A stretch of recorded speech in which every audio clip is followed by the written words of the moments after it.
Bienvenue sur Droit de la RDC.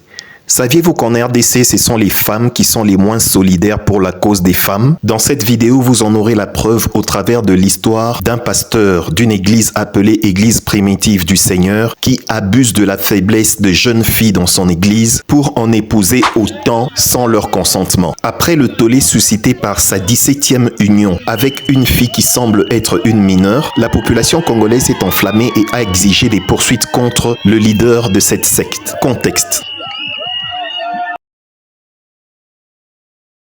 Non, je vais vous présenter mes épouses. Celle-ci enlève la main à la bouche. Elle vient aussi du Congo central. Son père est aussi pasteur. Très bien. Elle vient de Lukala. Celle-là vient du Kasaï. Son père était aussi pasteur. Il travaillait avec celui-là, au Katanga. Celle qui est au milieu, c'est elle dont vous parlez. La star du moment. Elle n'est pas star. Elle est une chrétienne persécutée par l'incompréhension des Congolais. La lutte acharnée des femmes contre le mariage forcé et toutes sortes de violences basées sur le genre, je suis profondément indignée devant une telle abjection qui non seulement ternit mais aussi dégrade considérablement l'image de marque de la femme et celle de la jeune fille dont la promotion des droits les plus fondamentaux constitue l'un des chevaux de bataille de la vision salvatrice de son Excellence M. Félix-Antoine Tshisekedi Tshilombo, champion de la masculinité positive.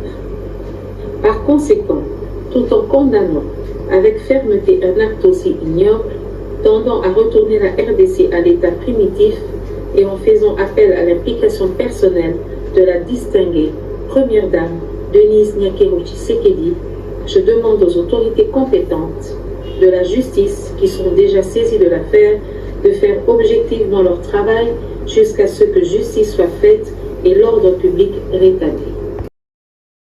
Moi, je suis le pasteur Daniel Mabiala de l'église primitive du Seigneur Yeshua à Kinzambouet. Je suis le père de la sœur Meda, celle qui est aujourd'hui la femme légitime de notre pasteur Pierre Cassou. Moi, j'avais donné ma fille au pasteur Pierre, après avoir constaté qu'elle a atteint 18 ans. Et lorsque j'ai vu dans les réseaux sociaux ce qui se dit, je me suis dit, le monde doit être sérieux. Vous n'êtes même pas le père ni la mère de la jeune fille, mais vous donnez déjà l'âge. La petite fille que vous voyez n'a que 4 mois. C'est, je crois que la dernière jusque-là, on va le dire comme ça. L'aîné du pasteur Kassamba a 32 ans, c'est une fille aussi. Et pasteur Kassamba a 23 enfants. On parle avec lui aujourd'hui. Bonjour, pasteur Kassamba Kana. Bonjour. Ça a toujours été un plaisir pour moi de vous recevoir. Mais aujourd'hui, c'est inédit parce que vous êtes accompagné de 6 femmes, de vos 6 femmes. Oui. Est-ce que c'est toutes vos femmes ou il y en a encore qui sont restées?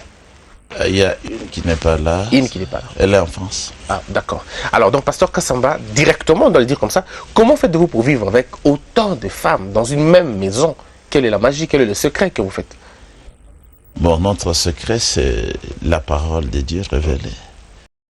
Oui, vous l'avez bien entendu, il se sert de la parole de Dieu et de la complicité des pères biologiques de ses filles, qui sont en outre ses proches collaborateurs pasteurs dans d'autres cellules subalternes de cette église, pour avoir le consentement de toutes ces femmes. Ce qui est plus scandaleux, c'est que actuellement, ce monsieur est âgé de 70 ans. Mais la question la plus importante qui se pose est celle de savoir, est-ce que ces femmes consentent réellement à se marier avec un homme aussi âgé? Suivez. Pasteur Kassamba proposé Kalinga Balayo.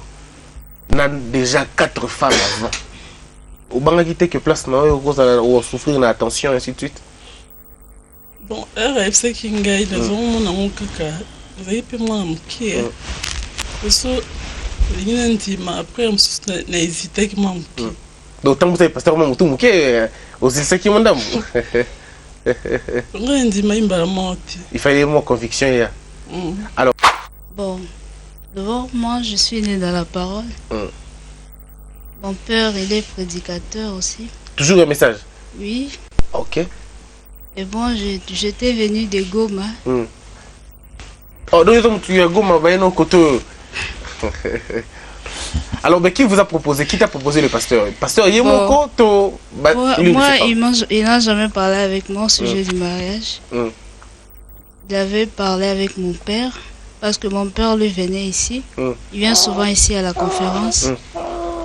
Alors, quand mon père était rentré une fois de la conférence ici, c'était en 2011, c'est là qu'il m'avait parlé du pasteur, parce qu'il l'aime beaucoup, alors il m'aime aussi.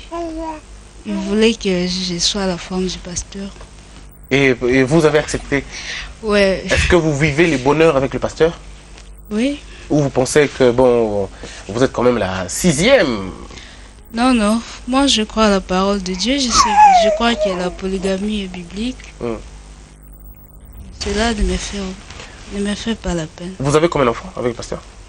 J'ai une fille. C'est celle que j'ai ici. Non, celle-là, elle est pour la sœur. Ah, d'accord. Voilà, donc, mais c'est pourquoi on ne comprend pas. Alors, on va donner le micro à la sœur, la mère du bébé. Madame, bonjour. Bonjour. Madame, vous vous appelez comment, le nom? Sœur Myriam Kass. Sœur Myriam, vous avez quel âge? Bon, ne soyez pas gêné, si vous voulez 19 ans. 19 ans. Waouh. Et vous avez un petit bébé de 4 mois.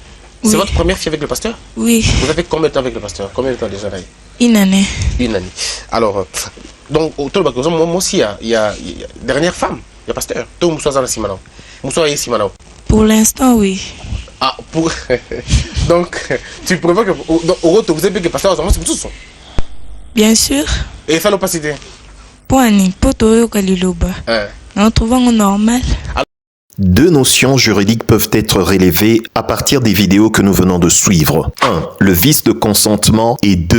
L'abus de faiblesse. Nous allons rapidement vous les définir. Le vice de consentement en droit désigne des éléments susceptibles d'altérer le consentement des parties lors de la formation d'un contrat, comme le mariage par exemple, ce qui peut entraîner la nullité de celui-ci. Les vices du consentement comprennent l'erreur, le dol et la violence. L'erreur se produit lorsqu'une partie se trompe sur la nature ou les effets de son engagement. Le dol se réfère à des manœuvres frauduleuses pour induire une des parties en erreur. La violence concerne l'utilisation de la force pour obtenir le consentement. En cas de vice de consentement avéré, le contrat peut être annulé car le consentement des parties n'était pas donné en connaissance de cause. Le paragraphe 1er de l'article 351 du Code de la famille de la RDC dispose ce qui suit. Chacun des époux doit personnellement consentir au mariage. Or, dans ces cas, nous voyons très bien que ce sont les pères qui donnent leur fille en mariage ou comme épouse au pasteur Pierre Kass. Quant à l'abus de faiblesse, c'est une infraction qui sanctionne le fait pour une personne de profiter de la vulnérabilité d'une autre pour tirer de cette dernière un avantage contraire à ses intérêts. La vulnérabilité de la victime peut être due à son âge, à sa maladie, à son infirmité, à sa déficience physique ou psychique ou à un état de grossesse. Elle peut également résulter de la situation de dépendance de la victime vis-à-vis de l'auteur des faits. L'abus de faiblesse peut se manifester par des actions telles que la signature d'un document inadapté aux besoins de la personne, la remise d'une procuration injustifiée ou la manipulation pour obtenir un acte ou une décision. Pour prouver un abus de faiblesse, il est nécessaire de démontrer que la personne victime a été manipulée et que son état de vulnérabilité a été exploité pour obtenir un avantage. L'infraction d'abus de faiblesse est prévue à l'article 96 du Code pénal de la RDC. Mais au lieu de cela, un procureur a émis un mandat d'amener contre M.